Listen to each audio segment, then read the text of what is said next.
Hi, today's question is about how you can spend more time with your family. It's a question I just got. Well, I've been getting it for years, really, to be honest with you, but I just got it again today. So it's kind of fresh in my mind. And, the couple of distinctions again, and then some practices. So the primary distinction when it comes to balance with family, most people struggle with this, because there are two things you have to be aware of. One is context, what I call context, and the other is attention, where you put attention on.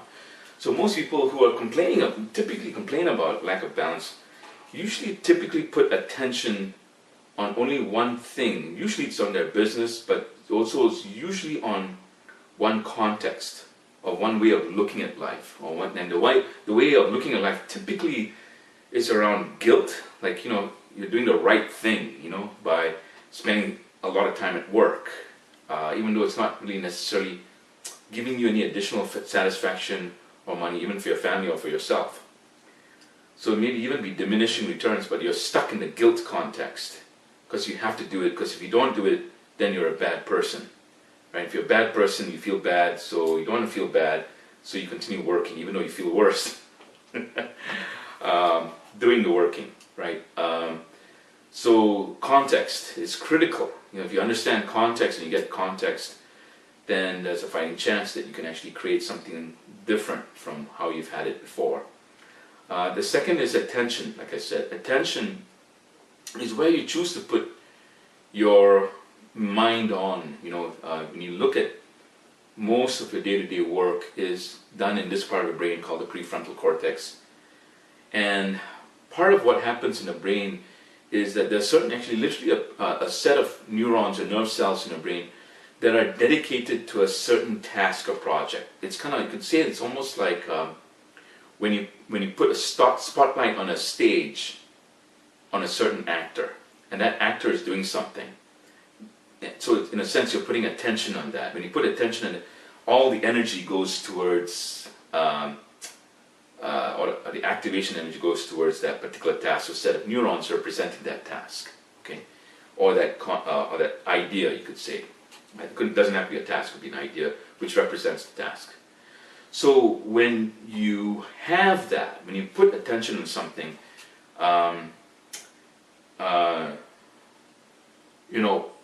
then that takes center stage, right? So for most people who complain about lack of balance in their life or not enough time with their family, what tends to occur is their family time or their personal time or their balanced time is not center stage. And so what's in center stage is typically what I call the default context. It's the context that's more automatic. The guilt being one example. Most people who are trained or entrained or habitually guilty or feel guilty or operate out of guilt tend to just default to that. It doesn't take a lot of work to put the guilt actor on the stage and shine a flashlight or a light on that, a spotlight on that person, on that guilt. Doesn't take a lot of effort. It's almost automatic. But it takes a little bit of effort to shift that light to your context. So an example of a context would be in a very simple way, to have a balanced life and with success. So you can even have a mission statement or a context that says, you're committed, I'm committed to having a balanced life with success for all in my business and my company. And if you start doing something small or simple like that, then you have a fighting chance of choosing between the default context, the guilt as an example, the need to work hard, or the addiction to working hard, which is a context, or the other context which you just created, which is the balance in life. So if you create something literally every day as a practice, you could choose, when notice that you're going into the hard-working mode and feeling guilty and feeling suffering, you can almost catch yourself as you do it when you notice your body, or you train other people to catch it for you, and they say, oh, you're going into your guilt mode again because you're getting a little frustrated. I can tell from how you're being or acting that you're going into that particular context. Then you can always have a choice between these two contexts.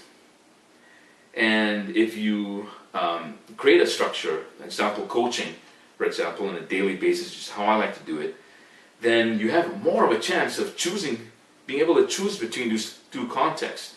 You know, which would you rather put more oxygen on? The future mission that excites you, or this default context that doesn't really do much for you, but perhaps leaves you a little more comfortable. You know, this is more comfortable perhaps because it's easy to think about, right? You don't have to think much about it, you just default to it. But it takes a bit of work to go to the mission and the vision, right? So if you have a mission and a vision that's about having balance in your life and your family, then you're going to tend to go more towards a more balanced viewpoint of how to have the success and have your family work as well. So instead of just having no questions asked in this default context where it's guilt, because you don't question, you don't think, you're almost mindless, automatic in this world. But if you go to this world, then you can ask more interesting questions, like, how can I make this work? If it worked, if my life worked, and my business worked, and I was producing enough money, how could I actually have my family life work inside of that too? Or how can I have my family life work, and inside of my family life working, how can I have complete success that I really want, and not be limited by it if I feel like I don't want to be limited by anything else?